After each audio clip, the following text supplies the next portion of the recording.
I said, dude, what are you doing on my property? What's going on? How did you get in? Then I found this mafia in my house, a woman and 4 men who knew exactly who I was. And already harassed. When we returned home, the man had already changed the locks and built a fortress. He's protected by the prosecutor's office and local authorities in Benito Juarez borough, and that's very corrupt. The so-called property grab ring is taking advantage of the absence of homeowners and landowners to change locks, forge documents, and illegally take over their properties. So in this video, I'll explain how this network operates, what their modus operandi is, and what steps you can take to protect your property.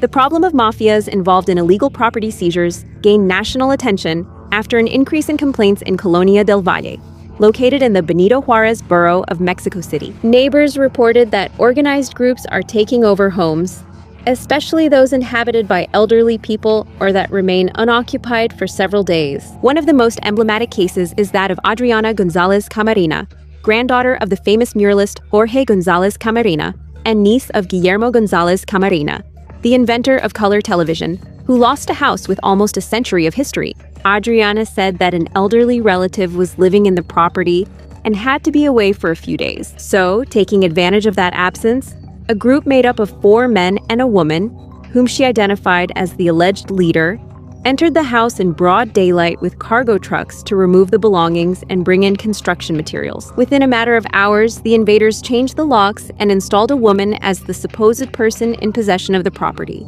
Days later, Adriana said she saw a garbage truck from the city hall, and in the passenger seat, she recognized the same woman she had previously recorded with the keys to her house. Because of this, she suspects there might be collusion between the authorities and these groups dedicated to dispossession. This woman, who is the leader of that cell of this group, comes in the garbage truck. She rides in the passenger seat. They loot the house to erase all evidence of your ownership.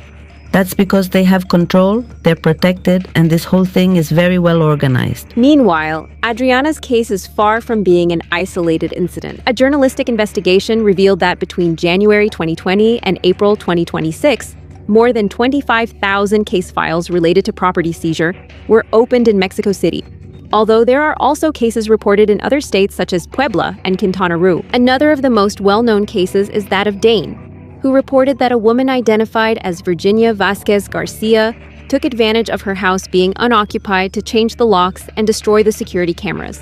According to the complaint, the same woman allegedly acted in a similar way in other properties, supposedly remodeling them to sell them using fake deeds. After being dispossessed, Dane went to the public prosecutor's office to file a complaint.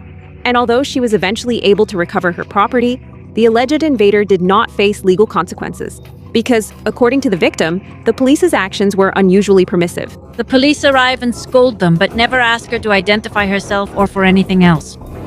And they leave with the person? According to various investigations, these criminal networks follow an operational pattern that usually repeats itself in 5 stages. First, they identify vulnerable properties, meaning uninhabited houses, properties in dispute due to inheritance, or homes occupied by older adults. Then they monitor the movements of the owners and wait until the house is empty. Then go in, change the locks, and take control of the property. Once inside, they make quick renovations to give the appearance that they have been living in the property for a while. The next step is to present purchase contracts, deeds, or other allegedly forged documents to try to give a legal appearance to the occupation. Finally, they resort to threats, intimidation, and legal strategies to prolong court proceedings, wear down the victims, and make it harder for them to recover their properties. Given this situation, let's see what you can do to protect your assets. Specialists recommend keeping all the property documentation in order, making sure that the property is properly registered in the public property registry, and keeping your will or inheritance-related documents up to date. Also, if you plan to leave the house unoccupied for several days, make sure a trusted person checks on it periodically. And if you notice an attempted takeover or any suspicious activity, call 911 immediately and file the appropriate report as soon as possible. What do you think? Do you think these property takeovers happen only because of the actions of criminal groups, or also due to the complicity of the authorities? Share your thoughts in the comments, and if you enjoyed this video, please like, subscribe, and enable notifications.